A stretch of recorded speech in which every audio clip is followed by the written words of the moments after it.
Coucou, me voilà avec vous, regardez,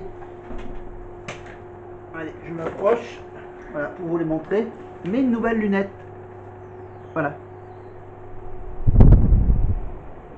mes belles nouvelles lunettes, donc évidemment, ça n'a aucune marque, voilà, alors comparé avec les miennes, avec les autres, alors les autres, je les ai là, en fait, ils me les ont mis, hop, mon ancienne paire de lunettes, regardez, on va faire une comparaison. Bon, ceux que j'ai bien sûr sont un peu plus sales, les verres sont un peu plus sales, sont même rayés. Voilà, la petite différence entre celle d'avant et celle que j'ai maintenant. Ça se passe au niveau du nez. Regardez, voilà, je vous le montre. Vu du dessus, regardez. Vous voyez, là c'était bien là, bien, enfin, voilà, c'était même bien sale les petits les petites pattes là pour tenir sur le, pour faire tenir les lunettes sur le nez. Et regardez, et ceux-là ils sont carrément imbriqués dans la monture. Allez, ils sont même assez discrets, ils sont tout petits. Voilà. Donc en plus, j'ai donc évidemment c'est des, donc là c'est une paire de lunettes avant qui était normale, donc qui s'ouvrait, qui se fermait, hop, de haut vers le bas. Vous voyez, de l'intérieur des lunettes à l'extérieur. Et maintenant, elles font toujours la fonction intérieur-extérieur. Et en plus, il y a une partie de la branche qui fait ce sens-là, qui fait de haut en bas. Voilà, en avant, en arrière, en avant, en arrière. Elle a deux sens, verticaux et horizontaux. Voilà. En plus, elles tiennent mieux, je pense. Voilà. Évidemment, on voit. Voilà. C'est donc une société qui les fabrique, ces montures. Donc voilà. Voilà. Là, la boîte, voilà, ma nouvelle petite boîte pour les lunettes, évidemment, ici. Voilà. Voilà. Et voilà. On nous offre. Donc la boîte est offerte avec la petite, la petite lingette. Hein, voilà, pour scier les verres, voilà. Pas faire de pub. Évidemment, il y a la marque dessus. Alors, maintenant, pour le changement de lunettes, ça c'est fait. Prochaine vidéo, ça sera évidemment la deuxième paire à 1 € de plus avec les verres solaires. Ça sera pour la prochaine vidéo. Je vous ai promis, bien sûr, qu'on allait commencer à revenir sur la 5ème République. Le livre, le Larousse, le petit guide Larousse, qui nous demande, qui nous interroge pour nous dire qu'est-ce que c'est que la 5ème République, pour tout savoir en un clin d'œil du fonctionnement et de l'histoire de la 5ème République. Voilà. Et le fameux texte d'intro en 4ème de couverture, c'est: depuis quand vote-t-on pour le président de la République? Quel est le véritable rôle du Premier ministre, du Sénat, de l'Assemblée nationale? À quelles conditions peut-on être candidat aux élections? Combien de fois la Constitution a-t-elle changé? Quels sont les plus grands discours de la 5ème République? Les lois les plus importantes, les mesures les plus révolutionnaires, de Charles de Gaulle à Emmanuel Macron? Voici l'histoire de la 5ème République et de ses institutions, dont la stabilité bat tous les records de notre histoire.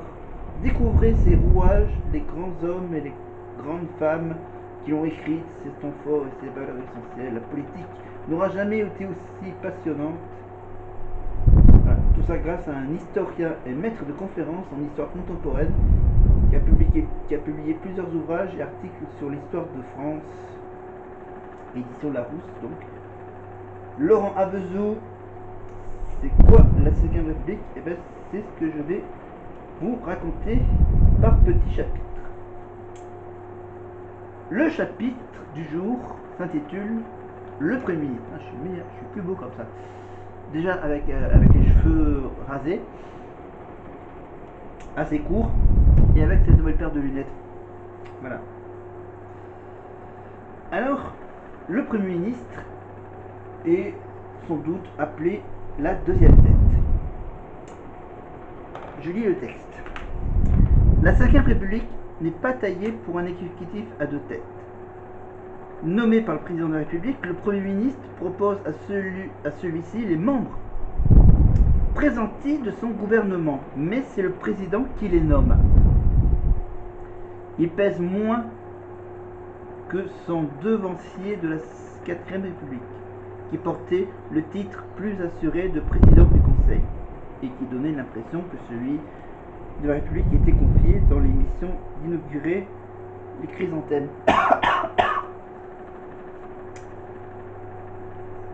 Alors, je regarde s'il est compréhensible, la suite.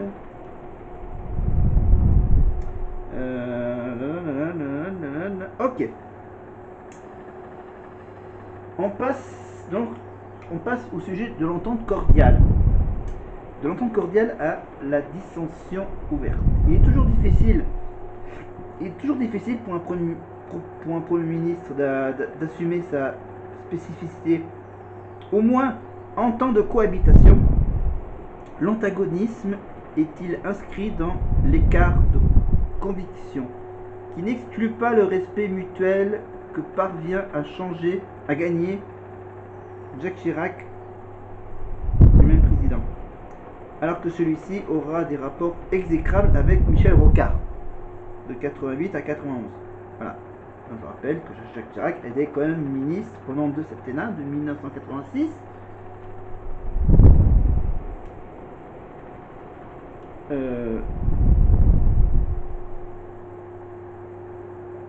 Ah non, c'est que Chirac a été Premier ministre. Voilà. Je viens juste de comprendre que là, je vois les dates 86-88. Il a été donc Premier ministre pendant 2 ans. Et de 88 à 91, c'est Michel Rocard qui a succédé à Jacques Chirac en tant que Premier ministre de François Mitterrand. Voilà. Michel Rocard, pourtant socialiste, comme lui, mais d'une autre contenance quant à la plus longue cohabitation entre Lionel Jospin et Jacques Chirac, de 97 à 2002. Voilà, Jacques Chirac était président de Lionel Jospin. Lionel Jospin, Premier ministre, évidemment, avant de se faire éliminer au premier tour des élections, évidemment, avec la fameuse phrase qu'il a prononcée, bien sûr, qu'il allait quitter. Voilà, j'ai décidé voilà, de quitter la politique, bien sûr, à la fin du second tour des présidentielles. La phrase culte des socialistes, des candidats socialistes, donc en tant que candidat à la présidence.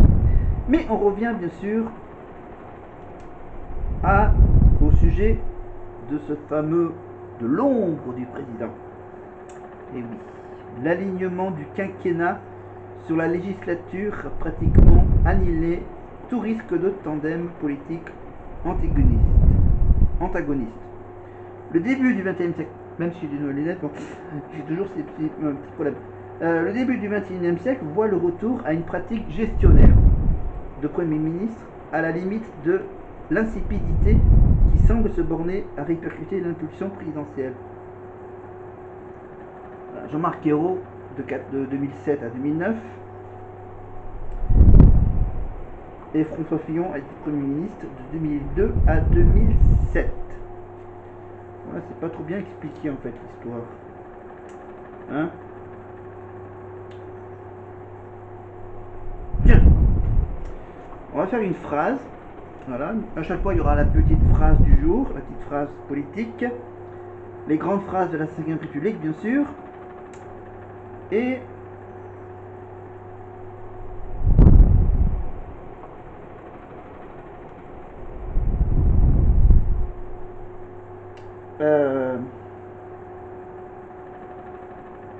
il n'y a pas vraiment de phrases, il y a surtout des...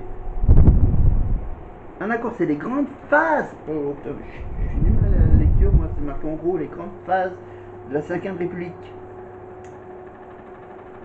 Ben voilà, donc rappelez-vous, ça fait depuis 2017 hein, voilà, qu'on a élu Emmanuel Macron.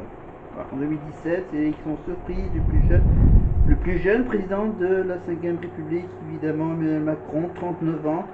À l'époque, en 2017, il avait 39 ans, qui, venu de la gauche, rallie les voix du centre dans un mouvement en marche, se voulant jupitérien dans un esprit qui se veut gaulien.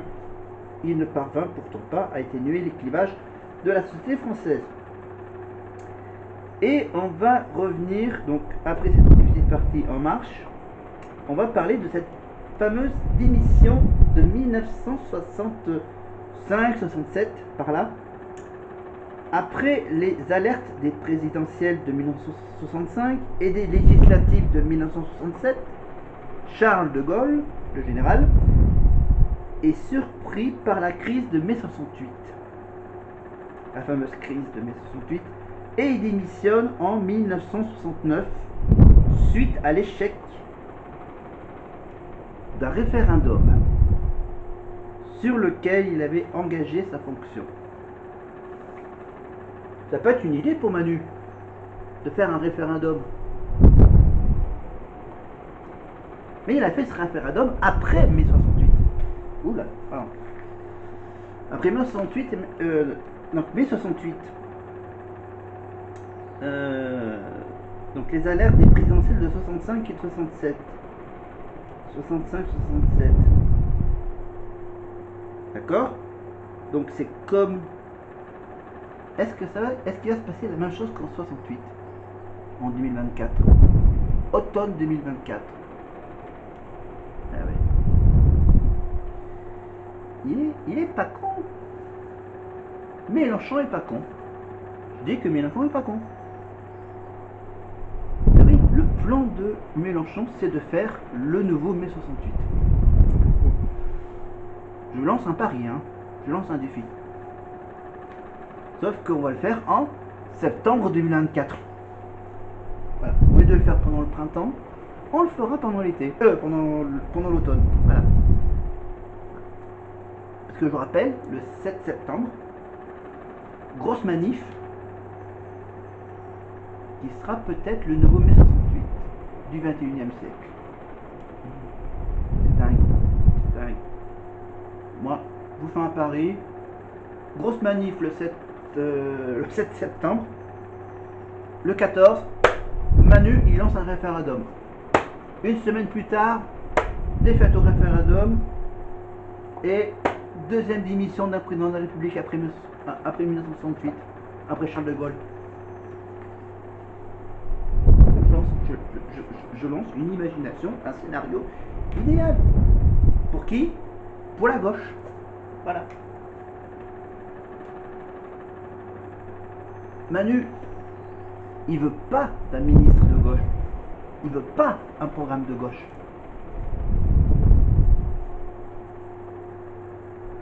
Il va attendre que les Jeux paralympiques se terminent. Non? Ah non, mais c'est urgent. Ok, d'accord, c'est urgent. Ok, c'est urgent, ok. Bon, il va le faire pendant les Paralympiques. Parce que bon, les Paralympiques, bon. Si on ne gagne pas beaucoup de médailles déjà les 2-3 premiers jours, il va se dire, bon, allez. Je vais annoncer mon nouveau ministre, voilà, mon nouveau gouvernement, en plein milieu des Paralympiques. Voilà. Voilà, il n'a pas envie d'attendre le 7. Voilà, il va l'annoncer donc une semaine avant la manif de la gauche. Bon. Ok, on parle un peu de politique. Ok. D'accord. Moi, j'imagine très bien un mai 68 en 2024. Voilà. Ça fera un joli cadeau de Noël. Quoi? Oui, un joli cadeau de Noël. Ah oui. Un peu avant, oui, d'accord. Un peu avant Noël. Parce que bon, il y a les manifs en septembre.